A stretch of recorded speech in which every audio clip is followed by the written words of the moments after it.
नमस्कार दोस्तों, आज हम बहुत ही रोमांचक एक कहानी लेकर आए हैं आपके पास, जो कि बटुकेश्वर दत्त के बारे में आज हम चर्चा करने वाले हैं। बहुत ही रोमांचक ये कहानी आपको मैं बता रहा हूँ।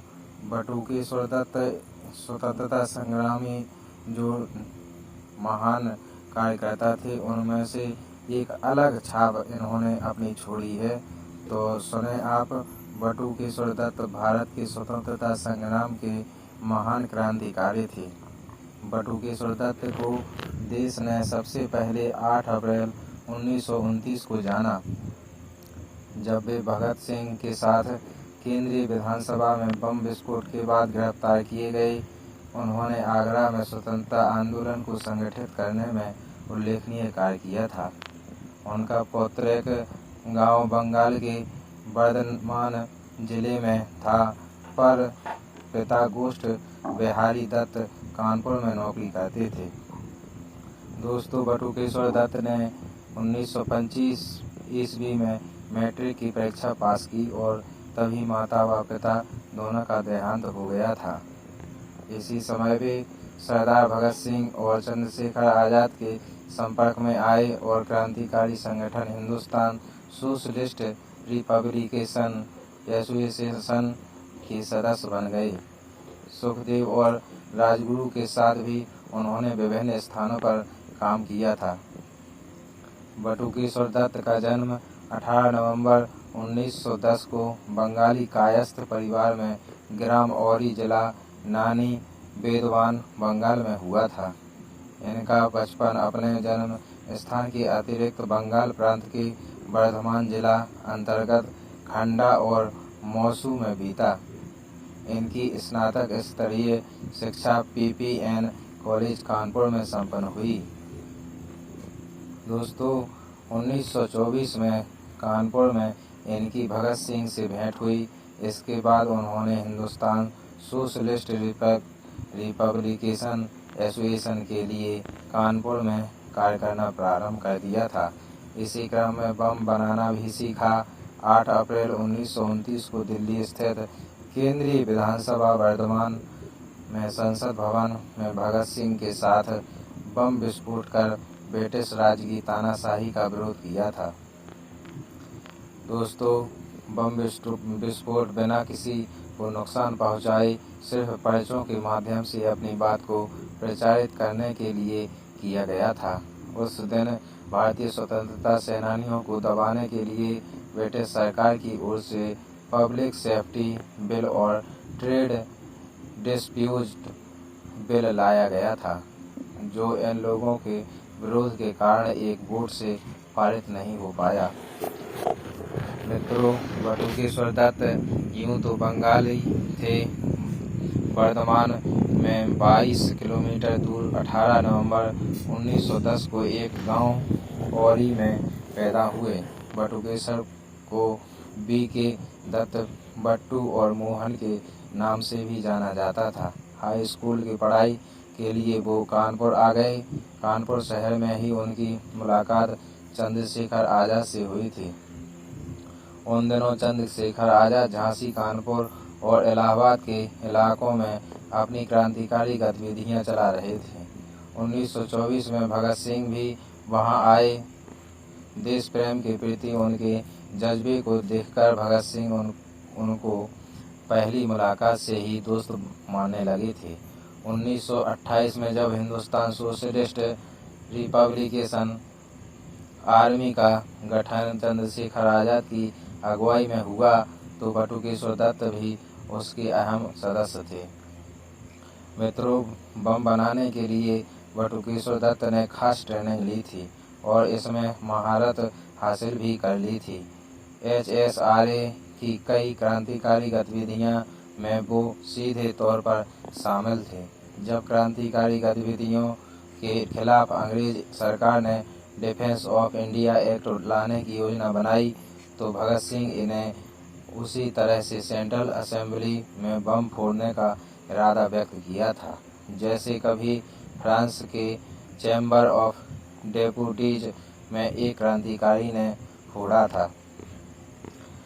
साथियों, HSRA की मीटिंग हुई। तय हुआ कि बटुकेश्वर दत्त असेंबली में बम फेंकेंगे और सुखदेव उसके साथ होंगे। भगत सिंह उस दौरान सोवियत संघ की यात्रा पर होंगे, लेकिन बाद में भगत सिंह के सोवियत संघ का दौरा रद्द हो गया और दूसरी मीटिंग में ये तय हुआ कि बटुकेश्वर दत्त बम प्लांट करेंगे, लेकिन उनके साथ सुखदेव की बजाय भगत सिंह होंगे। भगत सिंह को पता था कि बम फेंकने के बाद असेंबली से बचकर निकल पाना मुमकिन नहीं होगा। ऐसे में क्यों न इस घटना को बड़ा बनाया जाए। साथियों, इस घटना के जरिए बड़ा मैसेज दिया जाए। 8 अप्रैल 1929 का दिन था। पब्लिक सेफ्टी बिल पेश किया जाना था। बटुकेश्वर बचते बचाते किसी तरह भगत सिंह के साथ 2 बम सेंट्रल असेंबली के अंदर ले जाने में कामयाब हो गए। जैसे ही बिल पेश हुआ, विजिटर गैलरी में मौजूद भगत सिंह और बटुकेश्वर दत्त उठे और 2 बम उस तरह उछाल दिए जहां बेंच खाली थी। जॉर्ज शस्टर और बी दलाल समेत थोड़े से लोग घायल हुए, लेकिन बम ज्यादा शक्तिशाली नहीं थे। धुआं सो भरा, लेकिन किसी की जान को खतरा नहीं था। बम के साथ साथ दोनों ने पर्चे भी फेंके। गिरफ्तारी से पहले दोनों ने इंकलाब जिंदाबाद, साम्राज्यवाद मुर्दाबाद जैसे नारे भी लगाए। 10 मिनट के अंदर असेंबली फिर शुरू हुई और फिर स्थगित कर दी गई। साथियों, उसके बाद देश भर में बहस शुरू हो गई। भगत सिंह के चाहने वाले जहां ये साबित करने की कोशिश कर रहे थे कि बम किसी को मारने के लिए नहीं, बल्कि बहरे अंग्रेजों के कान खोलने के लिए फेंके गए थे, तो वहीं अंग्रेजों और अंग्रेज परस्त इसे अंग्रेजी हुकूमत पर हमला बता रहे थे।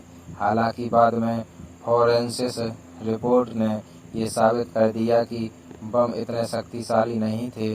बाद में भगत सिंह ने भी कोर्ट में कहा कि उन्होंने केवल अपनी आवाज़ रखने के लिए, बहरों के कान खोलने के लिए इस तरीके का इस्तेमाल किया था, न कि किसी की जान लेने के लिए।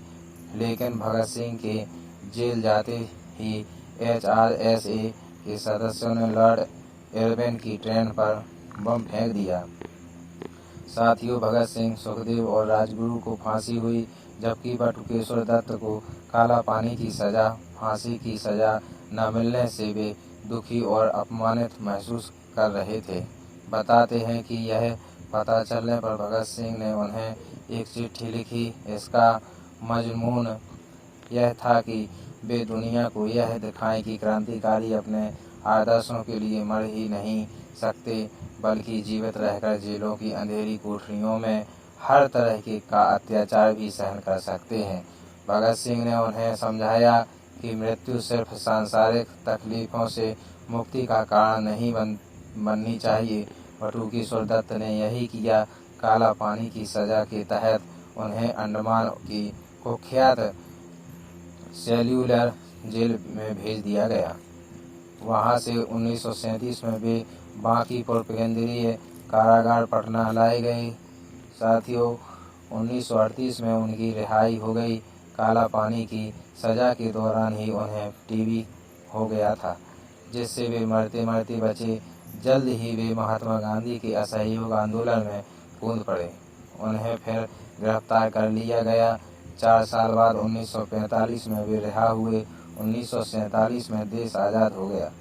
नवंबर 1947 में बटुकेश्वर दत्त ने शादी कर ली और पटना में रहने लगे, लेकिन उनकी जिंदगी का संघर्ष जारी रहा। साथियों, कभी सिगरेट कंपनी एजेंट तो कभी टूरिस्ट गाइड बनकर उन्हें पटना की सड़कों की धूल छाननी पड़ी।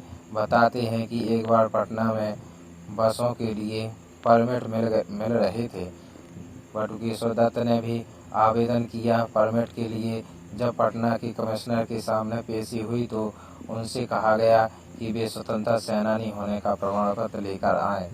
हालांकि बाद में राष्ट्रपति राजेंद्र प्रसाद को जब यह बात पता चली तो कमिश्नर ने बटुकेश्वर से माफ़ी भी मांगी थी। साथियों, लेखक अनिल वर्मा बताते हैं, बटुकेश्वर दत्त को कोई सम्मान नहीं दिया गया। स्वाधीनता के बाद निर्धनता की जिंदगी बिताई। उन्होंने पटना की सड़कों पर सिगरेट की डीलरशिप और टूरिस्ट गाइड का काम करते हुए बटुकेश्वर ने जीवन यापन किया है।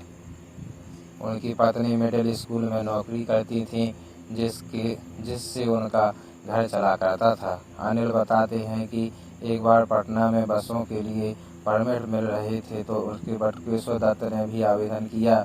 परमिट जब पटना के कमिश्नर के सामने पेश हुई तो कमिश्नर ने उनसे स्वतंत्रता सेनानी होने का प्रमाण पत्र लाने को कहा। साथियों, 1965 में उनकी मौत हो गई।